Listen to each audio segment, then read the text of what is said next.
සම ද්විපාද ත්‍රිකෝණ ප්‍රමේය පිළිබඳ ඉගෙන ගත්තනේ. අපි නිග්ගෙන් ඒ ප්‍රමේයයේ විලෝමය ගැන අහලා බලමු. මම පැහැදිලි කරන්නම්.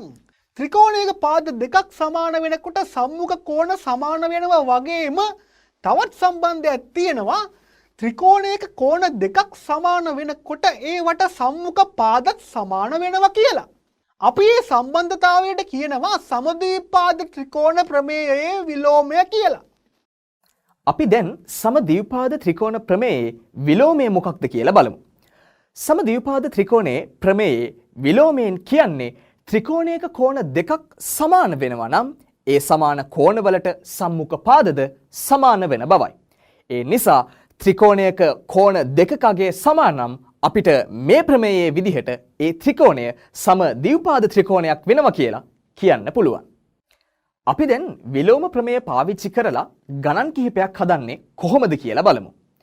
අපි ඔයාලට මුලින්ම කලින් පෙන්වපු ගණිත පොතෙන් ගැටලු කිහිපයක් අරගෙන උත්සාහ කර බලන්න දෙනවා. කලින් වගේම ඔයාලට පුළුවන් ගැටලුවට අදාළ පිළිතුර මෙම කොටුව මත ලබා දීලා තහවුරු කිරීම මත ක්ලික් කරන්න.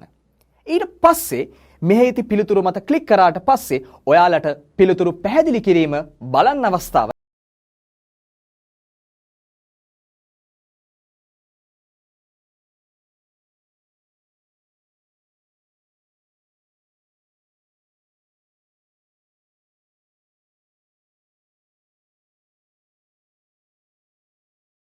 හඳුනගන්න එකයි. එවැනි ත්‍රිකෝණ අපිට සමද්විපාද ත්‍රිකෝණ ප්‍රමේයයේ විලෝමයට අනුව සමද්විපාද ත්‍රිකෝණ කියලා හඳුනගන්න පුළුවන්. දැන් ඔයාලට මෙහි එක් එක් ගැටලුවට අදාළ සමද්විපාද ත්‍රිකෝණ රූපාශ්‍රයෙන් විස්තර කරලා පෙන්වන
තියෙන නිසා මේ ත්‍රිකෝණයට සමද්විපාද ත්‍රිකෝණයේ ප්‍රමේයයේ විලෝමය යොදන්න පුළුවන්.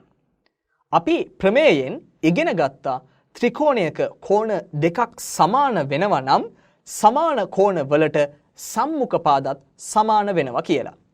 ඒ නිසා x එකතුව 32 සහ 52 කියන පාද දෙක සමාන වෙනවා. මේ සම්බන්ධයෙන් අපිට සරල සමීකරණයක් ලබා ගන්න පුළුවන්. x එකතු කිරීම 32 සමානයි 52 විදිහට. සමීකරණයේ විසඳීමෙන් x සඳහා අගයේ විදිහට 20 ලැබෙනවා. තවදුරටත් ඔබට මෙතෙක් වෙලා ඉගෙනගත්ත දේවල් වල දැනුම පාවිච්චි කරලා මේ දීලා තියෙන ගැටලු වෙනම සටහන් පොතක සාධනය කරන්න උත්සාහ ගන්න පුළුවන්.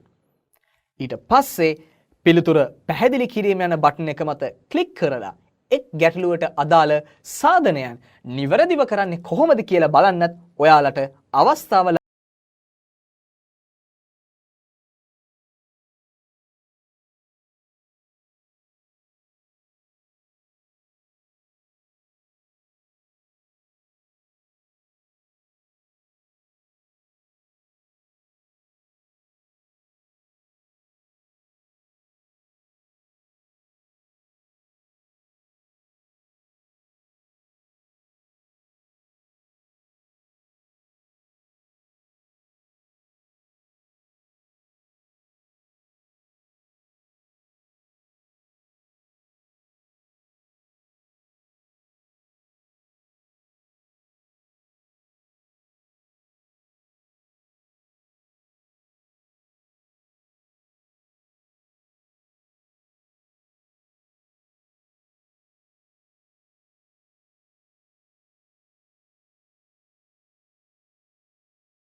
වෙනවා.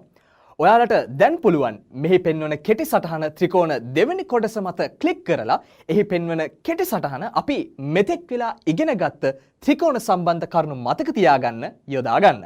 අපි නැවත තවත් පාඩමකින් ඔයාලව හමු වෙන බලාපොරොත්තුවෙන් සමුගන්නවා. එතෙක් ඔයාලට සුබ දවසක්.